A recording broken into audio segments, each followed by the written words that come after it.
je reçois pas mal de questions au sujet des oméga 3 et spécialement au sujet de deux compléments qu'on retrouve le plus pour fournir des oméga 3. C'est 1, l'huile de poisson et 2, l'huile de krill. C'est quoi la différence entre les deux? Est-ce qu'il vaut mieux prendre de l'huile de poisson? Est-ce qu'il vaut mieux prendre de l'huile de krill? Dans cette vidéo, je réponds à toutes ces questions.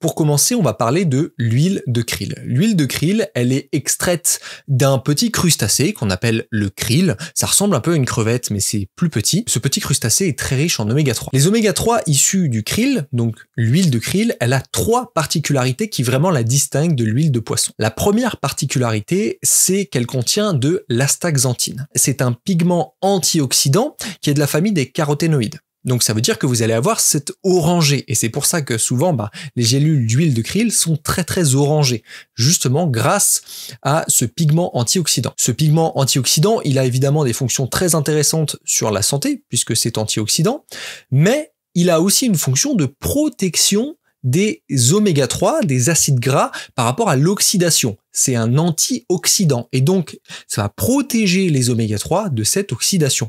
Donc c'est très intéressant de les retrouver packagés avec justement des oméga 3. Puisqu'en plus les oméga 3 sont très fragiles sur le plan de l'oxydation. Ça fait partie des acides gras qui s'oxydent le plus rapidement. Ensuite, l'huile de krill, elle contient un nutriment qu'on appelle la choline.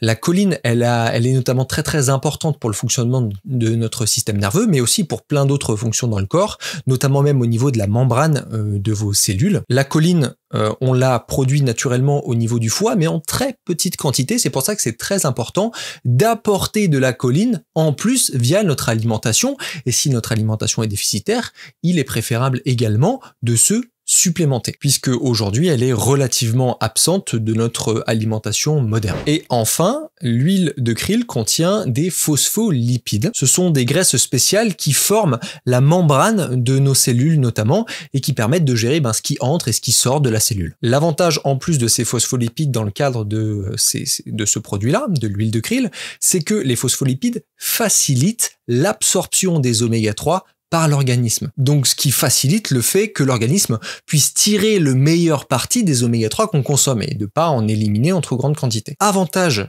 bonus aussi de ces phospholipides, c'est qu'elles vont limiter, voire annihiler complètement tout ce qui va être de l'ordre des éructations ou des nausées qu'on peut avoir avec la prise d'huile de poisson parfois. Je sais qu'il y a certaines personnes qui sont sensibles à ça, je ne le suis pas personnellement, mais si vous l'êtes, eh bien vous allez voir que l'huile de krill, ça vous fait pas du tout la même chose et vous allez pouvoir profiter des oméga 3 sans avoir ces effets négatifs. Maintenant, on va passer à l'huile de poisson. L'huile de poisson, comme son nom l'indique, tout comme l'huile de krill, elle est extraite du poissons, et notamment des poissons gras. Des oméga 3 de qualité, et donc une huile de poisson de qualité doit être extraite le plus possible de petits poissons. Je vous en ai parlé dans plein de vidéos, parce que les petits poissons vont être mangés par les plus gros, et du coup, en remontant la chaîne alimentaire, on a plus de chances ou de risque en tout cas de tomber sur des métaux lourds.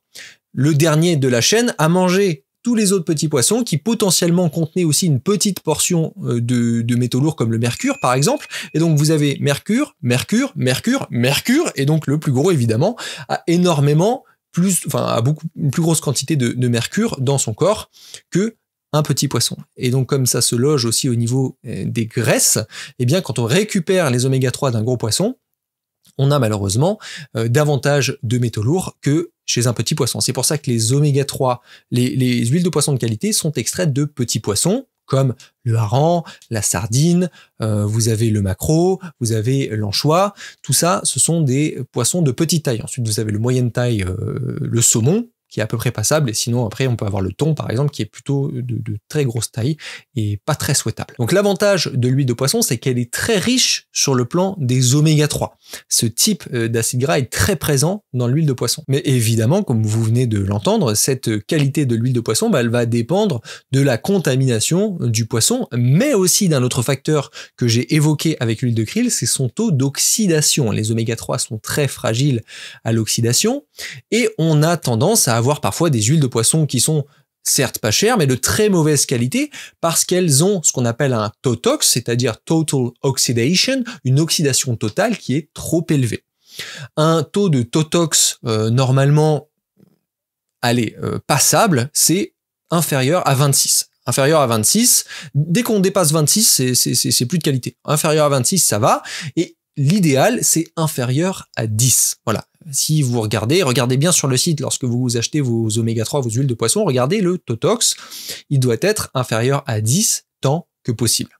Et je parlerai de la petite spécificité de l'huile de krill un petit peu plus loin. Si ce n'est pas mentionné, vous avez un label qui est connu pour justement être inférieur à 10, c'est le label EPAX. Ce label-là est gage normalement de qualité et précise aussi généralement que c'est issu de petits poissons pour avoir le moins de métaux lourds possible évidemment, voire aucun métaux lourd dans certains cas lorsque les huiles de poisson sont très très pures. Je vous parlais de la petite différence avec l'huile de krill, c'est que l'huile de krill, souvent, elle est notée avec un Totox qui est proche de 0 ou inférieur à 1, ce qui paraît incroyable. Ouah, l'huile de krill a un Totox extrêmement faible. C'est normal, on l'a vu. C'était grâce notamment à la présence de l'astaxanthine, qui est un antioxydant et donc qui va limiter la problématique à ce niveau-là. Pour ce type de produit, je vous invite à regarder, si la société le mentionne, l'indice de peroxyde, parce que c'est une partie de la mesure de l'indice Totox, mais c'est cette partie qui va être la plus pertinente pour comparer à un Totox.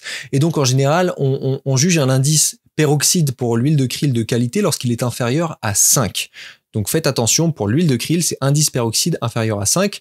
Pour l'huile de poisson, c'est indice Totox inférieur à 10. Voilà, ça, c'est dans votre tête, comme ça vous choisirez correctement vos compléments alimentaires. Maintenant, c'est quoi la différence? C'est quoi le mieux? Eh bien, comme vous l'avez compris, l'huile de krill, elle est assez intéressante parce qu'elle ne contient pas que des oméga 3, elle contient aussi l'astaxanthine, le fameux antioxydant, elle contient également de la choline, elle contient également des phospholipides qui favorisent la bonne assimilation de ces oméga 3. Donc en fait, même si on prend moins d'oméga 3 en quantité et que l'huile de krill contient moins d'oméga 3 en quantité, peut-être qu'on en absorbera plus, voire on en absorbera plus, grâce justement à la présence de ces phospholipides. De l'autre côté, on va avoir l'huile de poisson qui va être très intéressante parce qu'elle va être très riche en oméga 3 et donc si on veut capitaliser sur la quantité d'oméga 3 qu'on a besoin de beaucoup, eh bien on va plutôt se tourner vers l'huile de poisson parce que ça va être plus facile d'accéder à davantage d'oméga 3. Et l'avantage de consommer des oméga 3 animaux plutôt que des oméga 3 végétaux, je vous en ai déjà parlé, c'est qu'on va bénéficier de types d'oméga 3 qui sont extrêmement importants pour le fonctionnement de l'organisme, notamment les EPA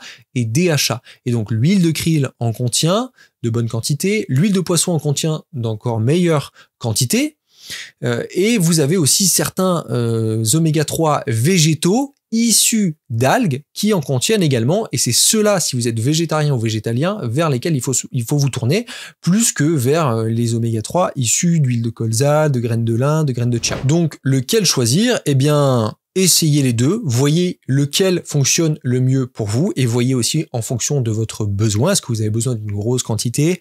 Est-ce que vous avez besoin juste de quelque chose de plus ciblé, de plus complet, contenant d'autres éléments? Faites votre choix par rapport à comment vous vous sentez également.